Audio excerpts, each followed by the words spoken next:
Voilà, alors l'Irfouat, Yig'al ben Arlet Teila, Betor Shach Olam Israël, Kol HaYeshuot, de bonnes nouvelles pour chacun, Bezrat Hashem. Et nous allons commencer la paracha de Korach. Aria Roche, l'Irfouat. Et la paracha de Korach, tout le monde a entendu parler de Korach. Que les Arabes qui nous aiment pas, il leur arrive comme Korach. Hop. Chaque fois je prie pour ça. Je dis comme Korach. Alors, la paracha commence ainsi.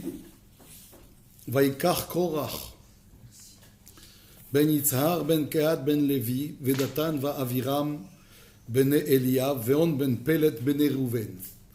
Beaucoup de noms sont nommés, cités dans ce premier pasouk qui commence par Vaikach Korach. Korach a pris. La fameuse question que tout le monde se pose, c'est qu'est-ce qu'il a pris? Normalement, quand on traduit le texte, on traduit Korach, fils de Yitzhar, fils de Kehat, fils de Lévi. Aussi, on peut se poser la question, pourquoi est-ce qu'on remonte aussi loin quand on parle de Korach? On n'a pratiquement jamais vu ce genre de citation sur une personne, remonter jusqu'à son arrière-grand-père. Et si déjà on remonte jusqu'à son arrière-grand-père, on pourrait remonter peut-être aussi jusqu'à son arrière-grand-père, c'est-à-dire encore une génération, et remonter jusqu'à Yaakov, si déjà. Et donc on le cite de cette façon. Ensuite on nous dit « Et Aviram », et Datan et Aviram, pardon, les fils de Eliav, ainsi que On, fils de Pelet, de la tribu de Réhouven. Donc, on nous dit il a pris. Qu'est-ce qu'il a pris? On ne nous dit pas. Et on nous cite d'autres personnes à part Korach.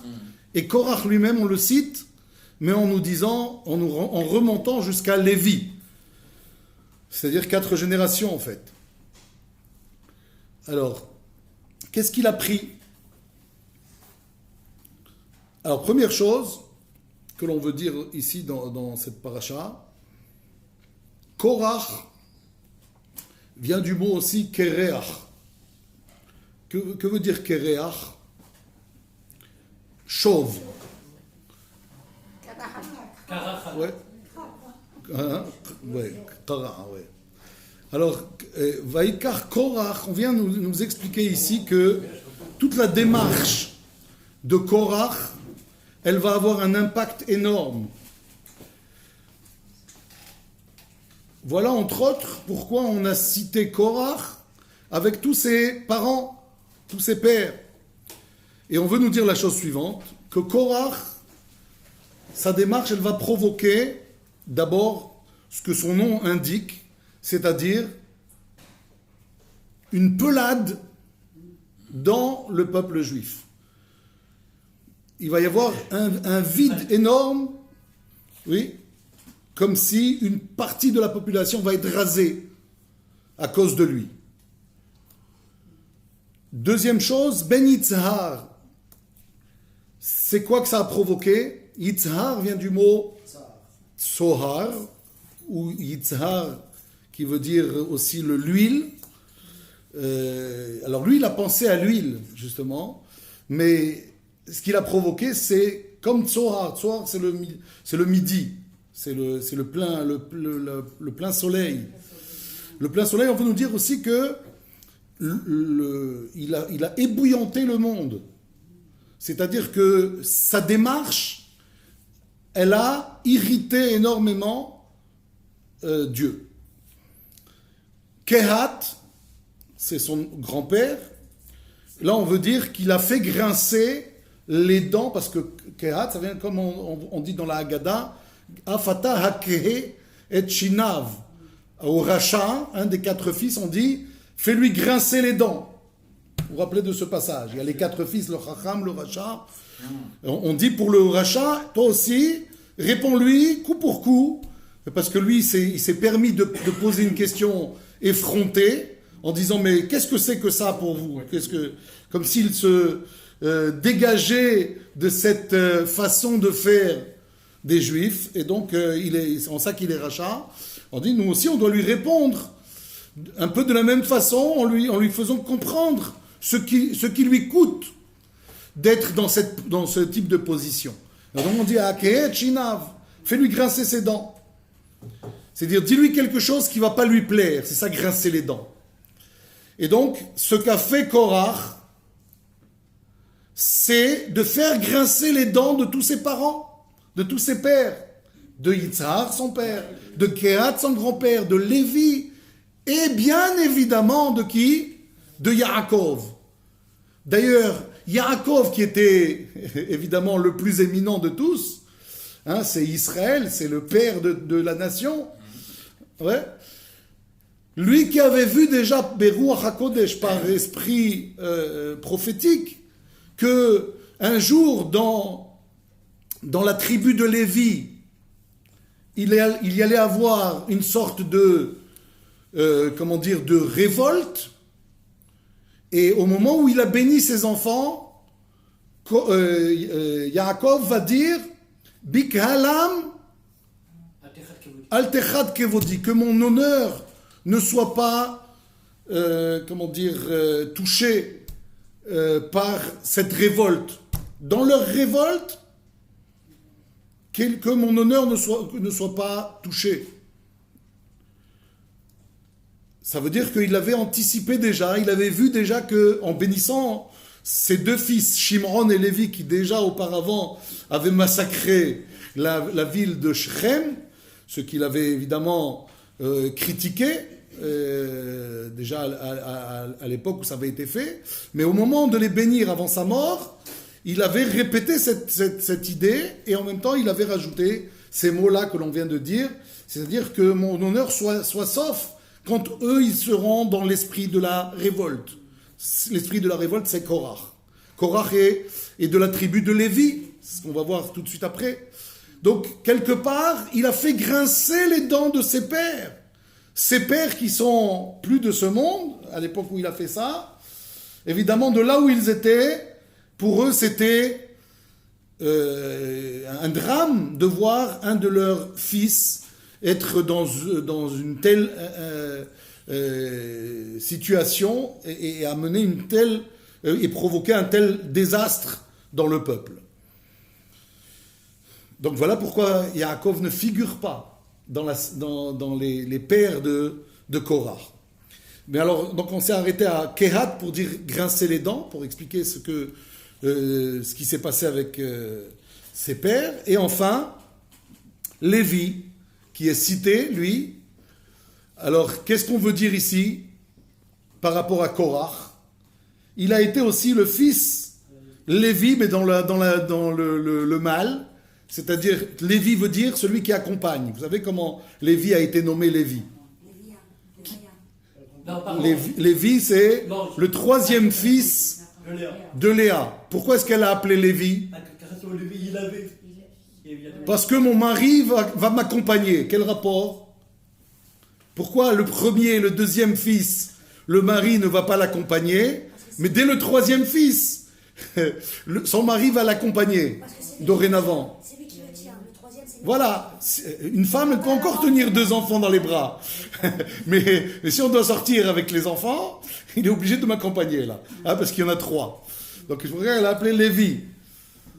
Et Lévi veut dire aussi, il accompagnera. Qui il accompagnera dans sa bénédiction dans le nom? Il accompagnera Dieu. Il sera le compagnon de Dieu, le compagnon fidèle de Dieu. Voilà pourquoi, à la faute du veau d'or, ceux qui vont se mettre du côté de Dieu, c'est Lévi, la tribu de Lévi. Et donc c'est pour ça qu'elle va être choisie pour assumer le service divin quand les premiers-nés, eux, avaient failli en participant à la faute du veau d'or. Donc, lui, maintenant, Korach, il va être quoi par rapport à Lévi? Il va être l'accompagnateur. Mais quel accompagnateur? C'est terrible. Puisque c'est tout dans le négatif. Des cousins. C'est pas des cousins. C'est des cousins, bien sûr, on va le dire. Mais revenons donc à l'idée de ces pères, pourquoi ils sont cités.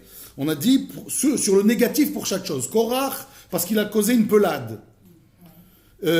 Yitzhar, parce qu'il a irrité le monde, il a ébouillanté le monde. Kehat, parce qu'il a fait grincer les dents de ses pères. Et Lévi, parce qu'il devient l'accompagnateur de quoi? En négatif. Pas l'accompagnateur de Dieu, qui devait l'être. Hein? Tenez-vous bien ce que dit le Midrash. Il va devenir une escorte en enfer. C'est-à-dire que quand on arrive en enfer, pour ceux qui doivent arriver en enfer, celui qui va escorter le gars, c'est Korach. Il va être un Lévi de l'enfer, le Lévi de l'enfer. C'est terrible d'en arriver à cette situation. Tellement Akadosh Baruch Hu voit d'un œil négatif toute la démarche de Korach. Ça, il faut bien comprendre que Korach, c'est une des choses les pires qui soit dans les malaises et les crises qu'il y a eu dans le désert. Pourquoi? Parce que c'est une révolte.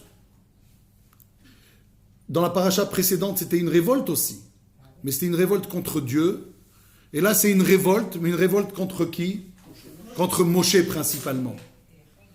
Et vous savez bien que entre lui-même, Dieu, et Moshe, qui Dieu a tendance à plus être irrité quand c'est contre lui-même ou quand c'est contre son serviteur le plus fidèle, c'est-à-dire Moshe, c'est contre quand la révolte est contre Moshe. Et donc la sanction, elle va être particulièrement difficile, dure, sévère. Et contre Aaron aussi, effectivement. Contre les élus, les choisis de Dieu. Donc c'est ça qu'il faut retenir. Donc ça, c'est par rapport au contexte, si vous préférez. Et maintenant, le mot Vaïkar. Pourquoi ici on a utilisé premier mot de la paracha? Il n'y a plus de Vaïdaber, Hachem el Moshe les morts, Vaïomer Hachem el Moshe les morts. C'est plus Dieu qui s'adresse à Moshe comme dans la paracha précédente. Où c'est Vaïdaber Hachem el Moshe les morts, Shelach lecha anashim. Ici, on commence par lui, par Korach, qui a fait quoi? Il a pris, et on ne dit pas ce qu'il a pris.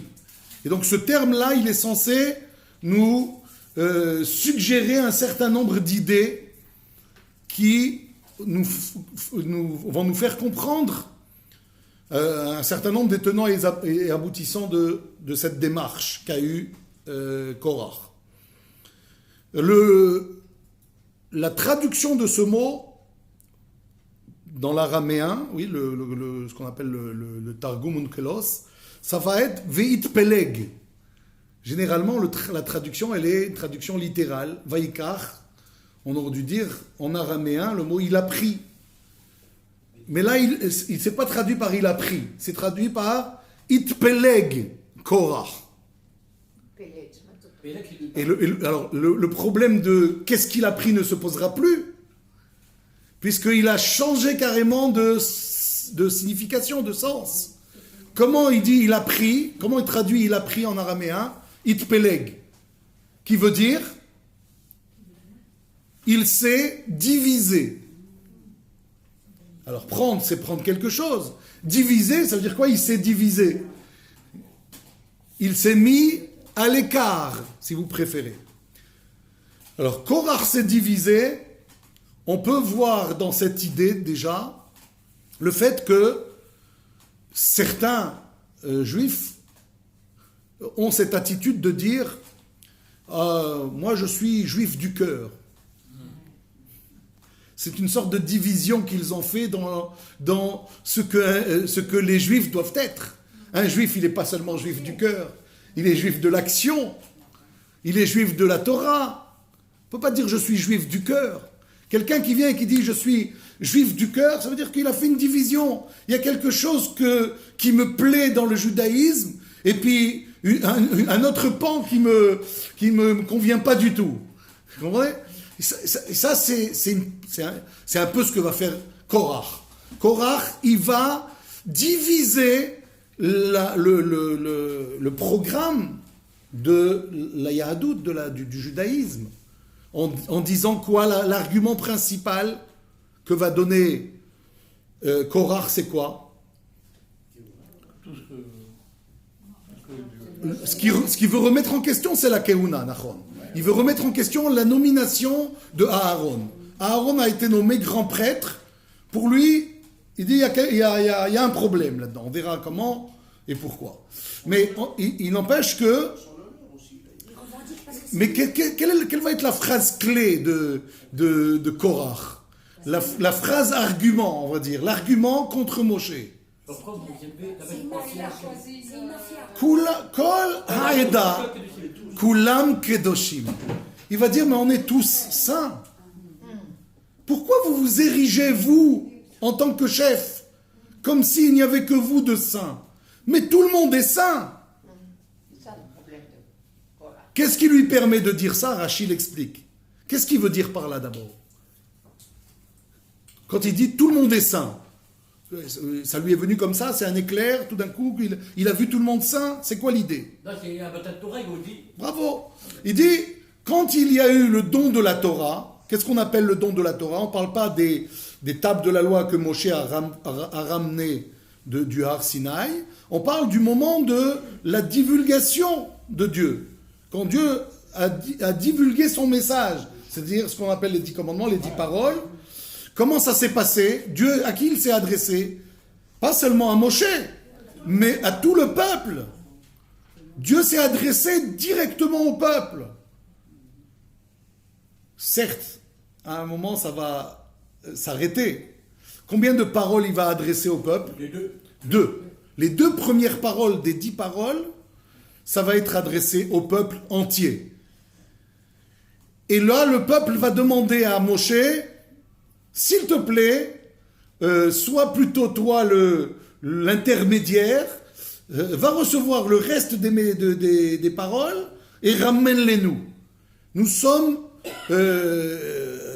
dans une situation où c'est très pénible de recevoir ce message de Dieu. On demande à ce que toi tu le fasses pour nous.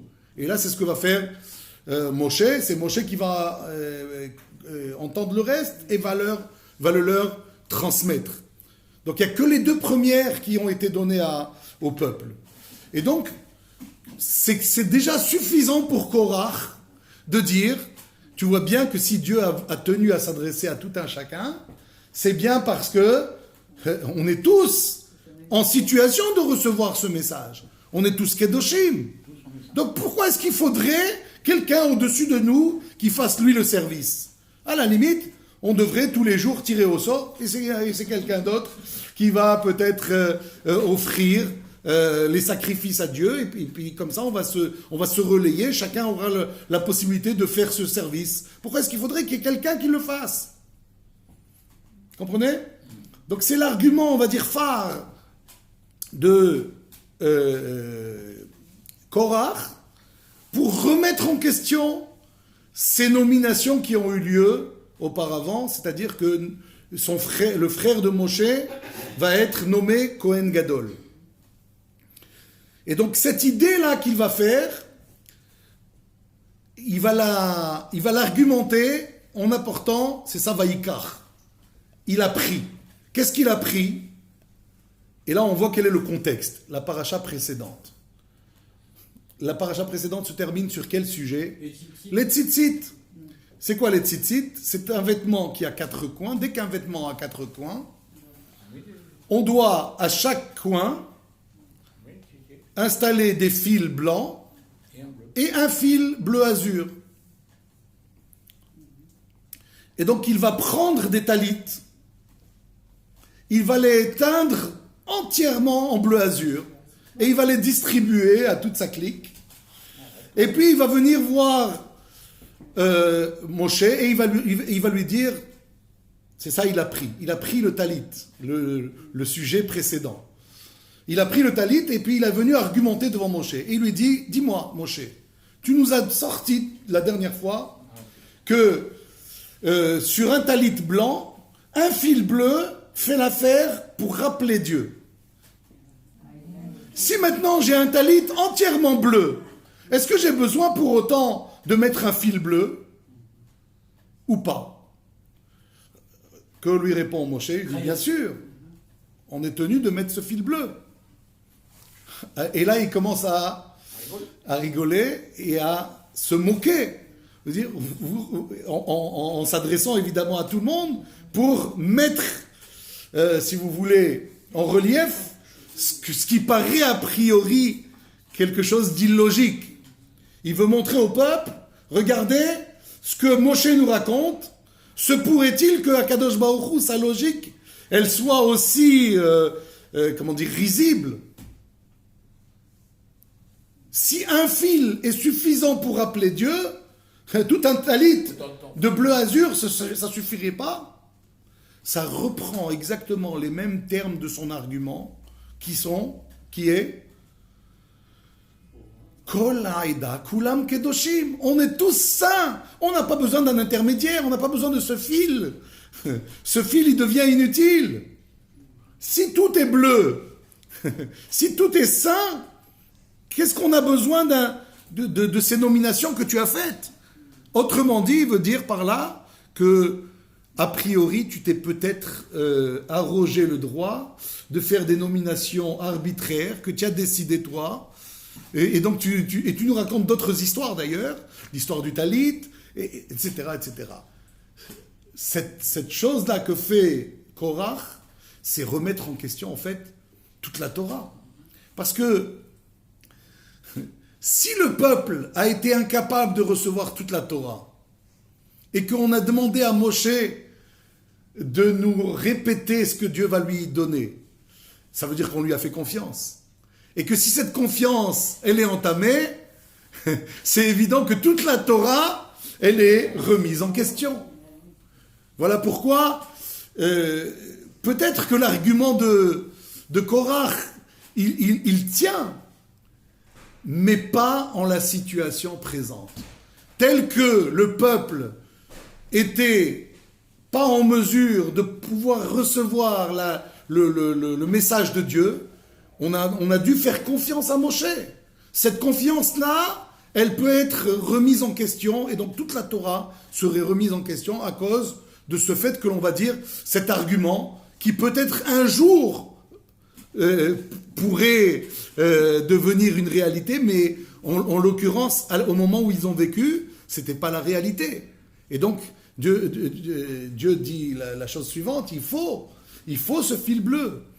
Il faut cette nomination à Aaron à Cohen, jusqu'à ce qu'il y ait une nouvelle situation, et à ce moment-là, ça pourrait changer, mais en tout cas, voilà donc comment est-ce que Korach s'est divisé, en disant que toute la Torah, elle n'est pas de Dieu. Toute la Torah, on ne peut pas faire confiance entièrement à Dieu, entièrement à Moshe, pardon. Et donc, c'est ça ce que je dis quand je dis les juifs de cœur. C'est dire, voilà moi ma façon de voir les choses. Ma façon, c'est celle-là qui est bonne. Être juif de cœur, c'est suffisant. C'est-à-dire qu'en fait, tu as décidé de faire une séparation entre tout ce qui est enseigné par Moshe et ta façon, ta vision des choses. C'est Moshe qui nomme Aaron ou c'est Dieu qui dit à Moshe de nommer Aaron? Pardon? C'est l'initiative de Moshe de nommer un Non. Gadol? Non, c'est Dieu qui lui dit. Tout ce que fait Moshe, il le fait sur ordre de Dieu. Même quand on lui a demandé de décider d'envoyer des explorateurs, ce que Moshe aurait pu faire tranquillement, il est le roi d'Israël, il est le chef d'Israël. Okay, il dit, bon allez, je décide d'envoyer des explorateurs, a priori, je vois pas pourquoi Dieu m'interdirait de le faire, il aurait pu se permettre de le faire directement. Qu'est-ce qu'il va faire? Il va quand même demander l'autorisation de Dieu. Et Dieu va lui dire, si tu veux, tu peux le faire. Mais pas 12. Pardon? Mais pas 12. Pas 12, avec des restrictions, certes, mais il n'empêche qu'il a demandé l'avis de Dieu. Jamais il s'est permis de faire des choses sans que Dieu ne lui en donne l'ordre. Et donc, l'idée que l'on transmet aussi souvent dans le judaïsme, lo ha-midrash ou ha-ikar et la ha-ma'aseh, c'est un peu aussi cette idée. Ce qu'a fait Korach, c'est dire le midrash, il a une importance. C'est ça être juif de cœur. Mais pas le ma'aseh. Si j'ai compris l'idée, si j'ai tout fait talit en bleu, j'ai plus besoin de faire ce que Dieu me demande. Ça veut dire que c'est le midrash qui est essentiel pour lui. Et on vient dire chez nous, non. C'est pas le midrash qui est essentiel. Le midrash compte, mais il n'est pas essentiel. Il faut les deux. Ce qu'a fait Korach, c'est diviser ces deux choses. Donc il y a le midrash, qui est en soi une bonne chose et on peut le choisir. Et puis il y a le ma'aseh. Autre idée qu'il y a dans ce Vaikach itpeleg, c'est traduit en araméen, il s'est divisé, il s'est coupé. De qui s'est-il coupé? Il s'est coupé du peuple, pas tout le peuple, une partie en tout cas. Ceux qui étaient avec Moshe, de ceux-là, oui, il s'est coupé. Mais il s'est coupé surtout de ses pères. C'est ça qu'on veut dire aussi, voilà pourquoi on cite Vaikach Korach. Qu'est-ce qu'il s'est pris? De quoi il s'est coupé? Ben Yitzhar, Ben Ker, de toute cette lignée extraordinaire qui l'a amené si loin, si haut. De ça, non seulement il n'en a pas profité, il a tout perdu. Comme on a dit tout à l'heure, il a provoqué la colère de ses pères. Donc il s'est coupé d'eux. Parfois, quand on fait des choses en tant que prise de position qui peuvent être négatives, qui ne sont pas dans l'esprit de la Torah, il faut savoir que c'est pas seulement soi qu'on engage. C'est quelque part tout ce que nos parents nous ont enseigné. C'est comme si on dit eux c'était eux et moi c'est moi. Je me coupe de toute cette lignée, de tout ce qui a fait qu'aujourd'hui je suis là et je partage ce prestige du peuple. Donc, et il s'est coupé donc de ses pères. On doit chercher à atteindre, nous disent nos Chachamim, le niveau de nos pères. On ne doit pas se détacher de nos pères. On dit Matai Yagiru Maasai les Maaseh Avotai. Chaque juif doit penser quand est-ce que je serai assez digne de mes pères et pas se couper de ses pères, comme l'a fait Korach. Donc c'est quoi qui est le bon rapport à ses pères, à ses ancêtres? C'est de s'identifier à eux, c'est de dire, vous savez, il y a beaucoup de gens qui viennent, ils vous disent, beaucoup, certains, qui vous disent, tu sais qui je suis moi? Mon grand-père c'était le rabbi Intel. Oui, c'est ce que tu es toi? C'est ce qu'il était lui? Pourquoi tu me dis, tu sais qui je suis moi? Regardez comment il présente les choses. Tu sais qui je suis moi? Je suis le petit-fils de ce Intel qui était un grand. Ah oui, c'est ça que tu es toi? C'est ce qu'il est lui. En fait, ce qu'il faut faire, c'est pas ça, nous dit la Torah. La Torah nous dit, toi tu dois te dire, Alvaï que je sois comme eux. C'est sûr que je suis moins bien qu'eux. Est-ce que c'est sûr que tout le monde est moins bien que les parents? A priori, oui. Pourquoi? Parce qu'on dit qu'il y a Yeridat Adorot. D'une manière générale, nos parents, ils avaient beaucoup plus de mérite que nous. Même s'ils étaient plus loin que nous. C'est-à-dire, par exemple, mes parents n'étaient pas très, très pratiquants. Et moi, je le suis un peu plus. Alors, je vais peut-être me dire, je suis plus pratiquant, j'ai plus de mérite que mes parents. C'est faux. Pourquoi c'est faux? Parce que ce que moi j'ai eu, peut-être que eux ne l'ont pas eu. Tu peux pas comparer. Tu peux pas te dire, je sais parce que par rapport à ce que je vois. Tu ne tiens pas compte de bien des paramètres.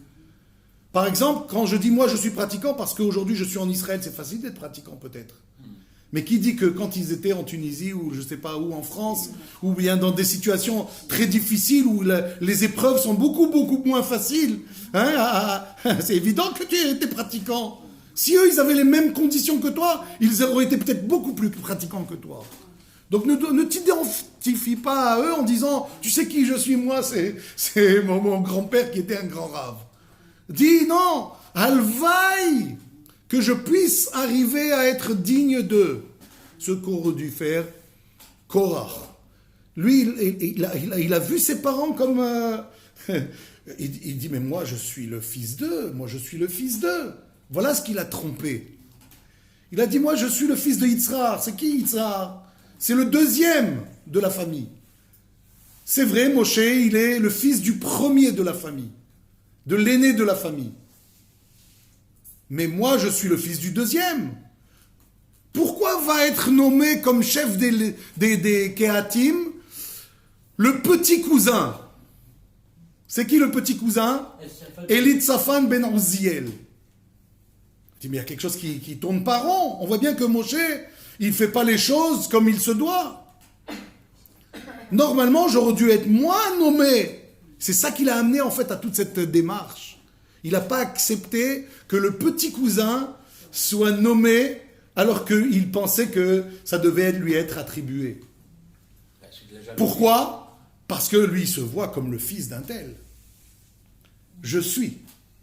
Mais c'est pas ce que tu es en fait. C'est ce que ton père était. Et lui, quand il voyait Yitzhar, il dit, je suis fils de Yitzhar. Mais attends, mais tu sais que tu cours un grave danger en t'opposant à Moshe. Il dit, mais moi je suis Ben Yitzhar. C'est quoi Yitzhar? On a dit, c'est aussi l'huile. Ouais. Et c'est quoi l'huile? Lui, il a pensé que l'huile, c'est ce qui flotte au-dessus de tout. Que moi, j'ai des chances de m'en sortir parce que c'est comme, je suis le fils de Yitzhar. Vous comprenez? Ça aussi, c'est quelque chose de négatif. Il se met en valeur par rapport à ses pères, mais lui, c'est pas lui qui était en valeur. Et donc c'est ça que l'on voulait dire, la chaîne avec ses pères s'est brisée. Par contre, quand on parle de Moshe, on n'a jamais eu besoin de dire Moshe, Ben Amram, Ben Kehat, etc. Hein? Moshe, à lui tout seul, il était déjà cet homme hein, on cite Moshe, on sait que à lui tout seul, sans avoir besoin de parler de son père et de son grand-père, il vaut ce qu'il vaut. Maintenant, quand on dit aussi Vaikar, Korach a pris, on veut nous dire aussi que Korach a été impatient. Il a pris une chose que si il avait attendu le moment, il l'aurait peut-être obtenu. Et en fait, toute son épreuve, c'est peut-être ça. C'est d'attendre le moment. Vous savez, on dit que la gloire, oui, l'honneur, c'est pas quelque chose que l'on doit prendre. C'est pas quelque chose que l'on prend de force. C'est pas quelque chose que l'on prend par les arguments, etc. La gloire, l'honneur, c'est quelque chose qui vient de Dieu. Si Dieu te le donne, tu l'auras. Sois grand, sois digne, et Dieu te donnera cet honneur. Mais lui, ce qu'il a fait, Korach, c'est quoi? Il a voulu le prendre par la force. Quelle force? C'est pas la force dont on parle habituellement. Par la force, il n'a pas fait un coup d'état, ce qu'on appelle. Oui, il a voulu par la révolte, par une sorte de révolte, oui, de montrer que Moshe n'était pas le véritable serviteur de Dieu. Donc ça aussi, c'est quelque chose qu'on doit nous prendre comme leçon, que beaucoup de gens, malheureusement, on croit que c'est quelque chose de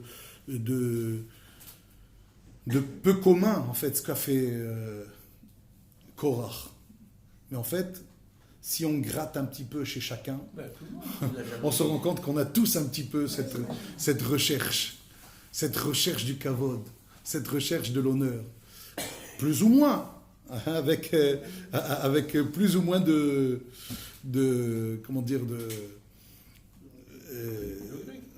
oui, à un niveau plus ou moins grand, oui.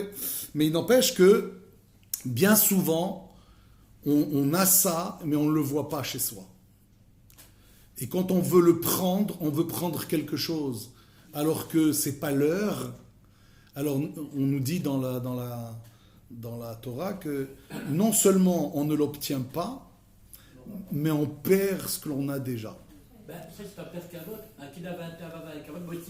Akin'a ve'ata'ava ve'akavod motzi'in et ha'adam min ha'olam. On va le voir au sujet de Korach. La jalousie, l'envie et la recherche des honneurs, ça fait sortir l'homme du monde. Si on en parle déjà, alors on va aller au bout de cette idée. C'est-à-dire quoi que ça fait sortir? Ça le tue, quoi. C'est exactement ce qui est arrivé à Korach. Il est sorti du monde. Ça veut dire quoi? Comment on sort du monde? C'est la terre qui s'est ouverte et qui s'est refermée sur lui vivant. C'est-à-dire que tu fais plus partie du jeu. T'es pris, t'es englouti dans un autre. T'es hors jeu. Hors jeu. Et en fait, c'est ça qu'il faut voir, que quand on recherche l'honneur à tout prix, qu'on est prêt à se battre pour l'avoir, ce qui risque d'arriver, c'est que non seulement on ne l'obtient pas, mais on risque de perdre ce que l'on a. Qu'est-ce qu'il avait, Korach? Il avait des choses extraordinaires. Il avait tout. Il avait tout. Il était riche. Regardez ce que Dieu lui a donné déjà. Ce que Dieu lui a donné. Et ce qu'il n'a pas vu comme un don de Dieu. Et c'est un peu ça le début de sa chute. Il faut voir que c'est Dieu qui te l'a donné. Dieu, il t'a considéré. Tu avais de la considération aux yeux de Dieu. Tu n'as pas voulu le voir, ça. Dieu, il t'a donné la richesse. Comment il est devenu riche? Il a trouvé un trésor. Qui lui a fait trouver ce trésor? Dieu. C'est Dieu. Donc, Dieu, il a tenu compte. C'était un homme érudit. C'était un homme bien. Dieu lui a donné. Hein? Il est suivi par beaucoup de personnes. Mais parfois, regardez, la richesse, elle peut parfois jouer un mauvais tour à celui qui l'a. Ça a été le cas de Korach. Donc là, riche, il était sage. Ah non, comment il était sage? Sage. Il avait Chacham. C'est quoi sage? Non, Hacham. C'est quoi Hacham? Et il connaissait la Torah sur le bout des doigts. Eh oui. C'est quoi Hacham? Les Hachamim. Une grosse tête.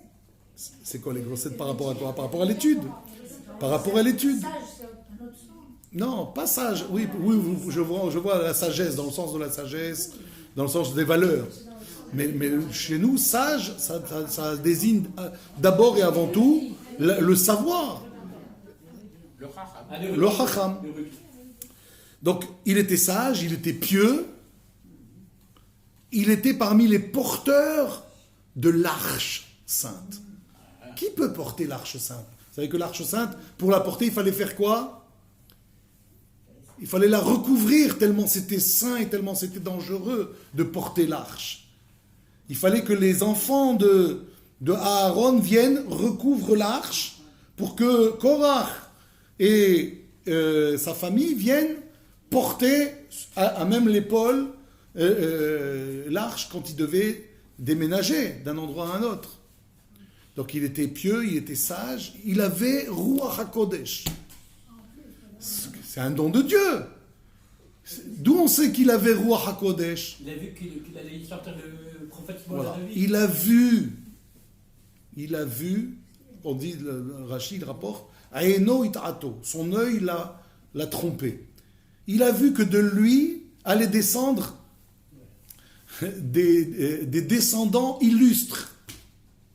Shmuel, qui à lui tout seul a été comparé dans le Teilim à Moshe et à Aaron réunis. À lui tout seul, il valait Moshe et Aaron réunis. Quand lui il voit ça, il se dit attends, si moi je ne fais pas ce qu'il faut, c'est évident que ce gars-là illustre, il verra jamais le jour. Il faut que moi j'ai une partie à jouer. J'ai une partition à jouer. Et c'est pour ça qu'il a été jusqu'au bout. Alors qu'il savait quel danger il courait à continuer dans cette démarche. Et donc, il avait vu Shmuel, il avait vu les nombreux descendants qui allaient être les chanteurs au moment des sacrifices dans le temple. Vous savez que quand on offrait les sacrifices, David Amelech avait nommé un certain nombre de chanteurs qui chantaient en chœur et qui jouaient un certain nombre d'instruments de musique. Pendant les corbanotes, pendant les sacrifices, quand on venait au temple et qu'on écoutait tout ça et qu'on voyait tout le service de Dieu, c'est quelque chose qui vous prenait aux tripes et qui vous rendait religieux. C'est-à-dire, si quelqu'un vient au temple pendant les fêtes de pèlerinage, Pessah, Shavuot, Sukkot, il venait, il s'imprégnait de toute cette ambiance, de toute cette atmosphère religieuse. Il avait envie de devenir un homme très pieux. C'est pour ça que tous les 6 mois, on avait ça. Pessah à Sukkot, on a 6 mois. Pendant 6 mois, on rechargeait nos batteries. on pouvait être dans la suite de ça très très pieux et très, enthousiaste dans le service de Dieu quand on retournait chez soi, un peu partout ailleurs dans le pays d'Israël. Donc je disais, tous ces descendants qu'il a vus, c'est le roi HaKodesh que Dieu lui a donné à voir. Et tout ça, ça ne lui a pas suffi. Il n'a pas vu que c'était un don de Dieu et qu'il pouvait obtenir encore plus. Mais ça dépendait de quoi ?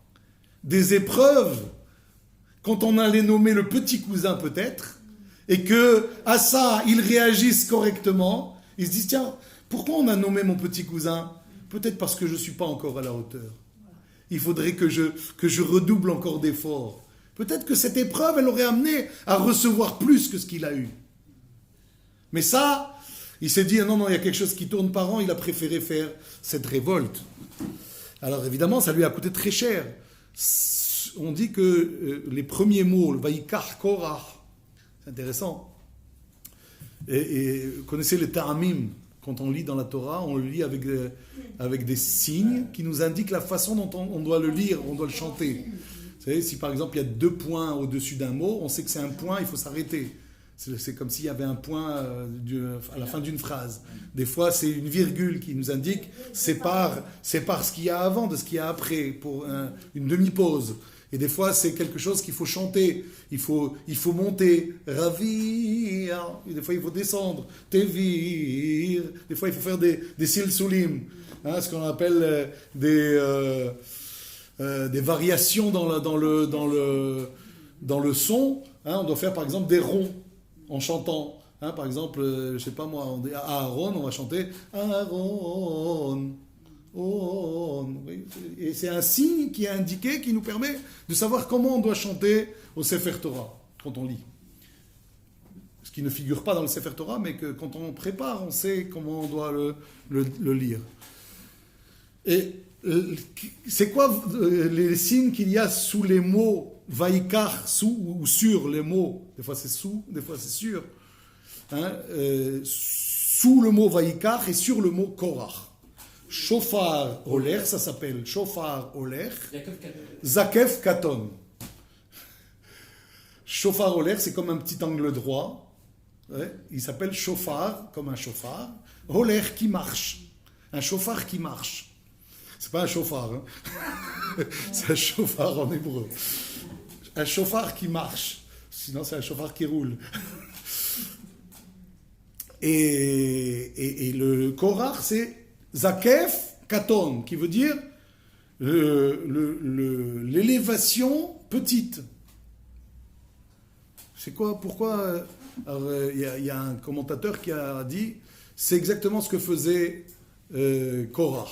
Korach, c'est comme s'il claironnait avec son chauffard, Holech, en allant chez les gens, il essayait de convaincre, d'inciter, donc il claironnait en allant.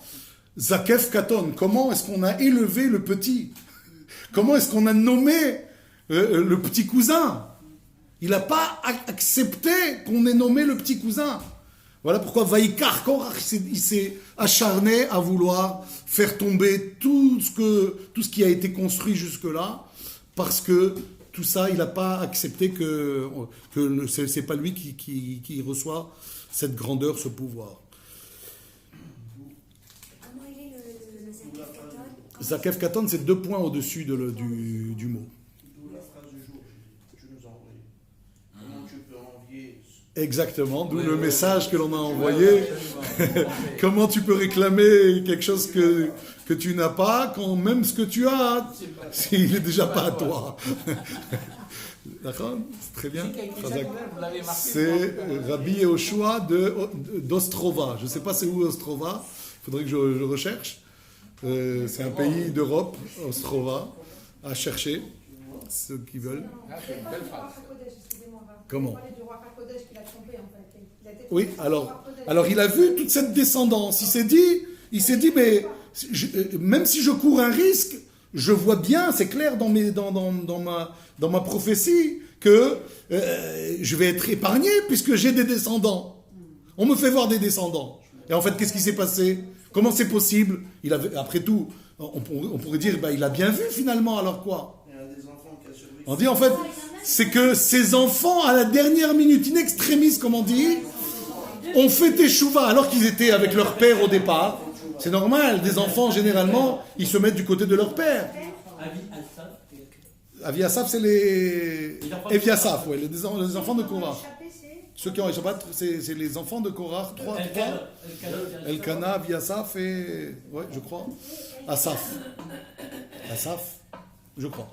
Donc les enfants de Korach, qui eux, in extremis, avant ou bien en tombant dans le précipice, ils ont fait teshuva, et on dit que au bord du précipice, il y a eu une sorte de CI qui a permis qu'ils ne tombent pas au fond, et en fait ils ont pu remonter à la surface.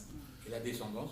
Et donc, quelque part, ce qu'il n'a pas vu, c'est ça. Vous voyez, il a bien vu, mais il a manqué au bout de sa réflexion. Il aurait dû aller plus loin dans sa réflexion. Il aurait pu se dire, peut-être que je vais avoir des descendants, parce que mes enfants vont me lâcher finalement. Et que eux vont survivre, alors que moi, non. Et moi, j'ai coupé, j'ai brisé la chaîne avec mes ancêtres. C'est-à-dire qu'il va y avoir un trou entre mes ancêtres et toute cette descendance de gens illustres qui vont descendre de moi. Il n'empêche que c'est cette erreur qu'il a commise.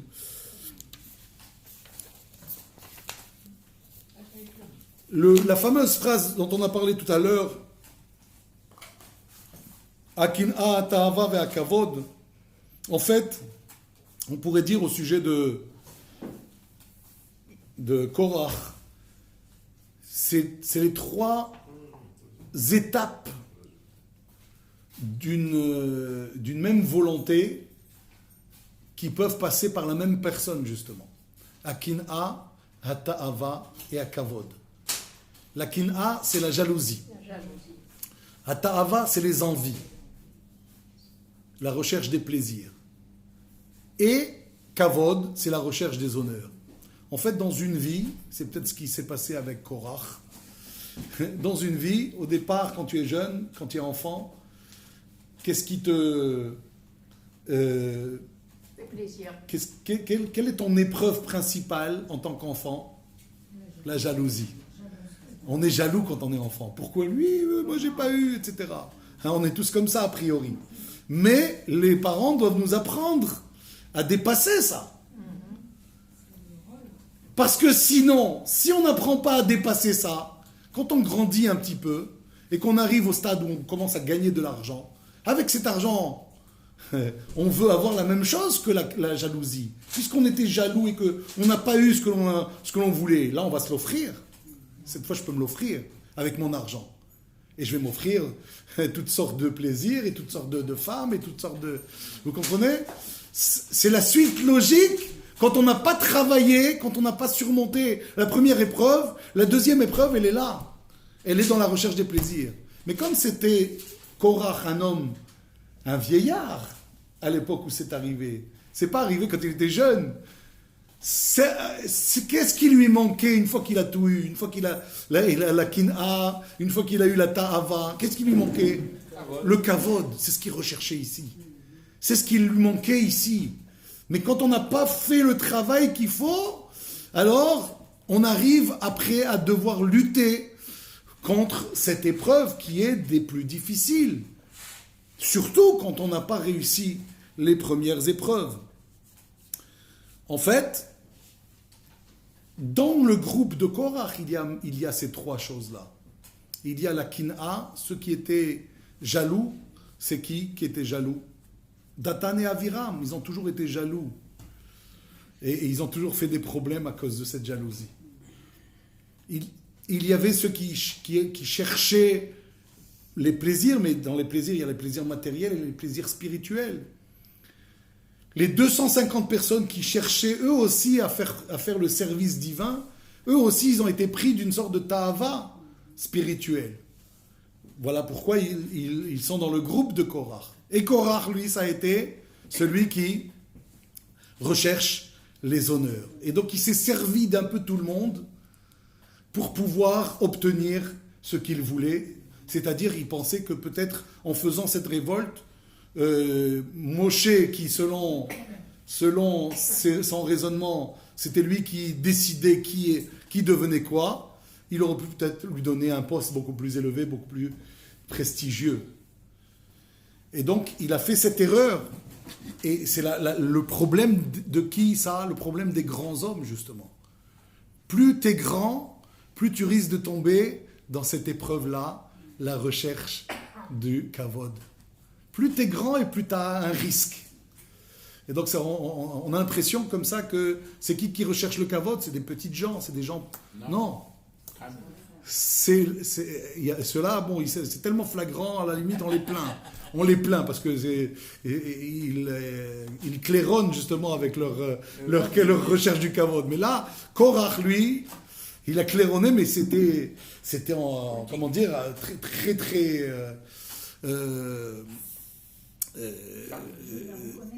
c'est fin, il a fait ça de façon beaucoup plus sublime, quoi. Et c'est pour ça qu'on a le Vayikar Korach. Pourquoi au singulier alors qu'on nous a cité Datan Aviram, On Ben Pelet? On aurait dû dire Vayikrou. Ils ont pris.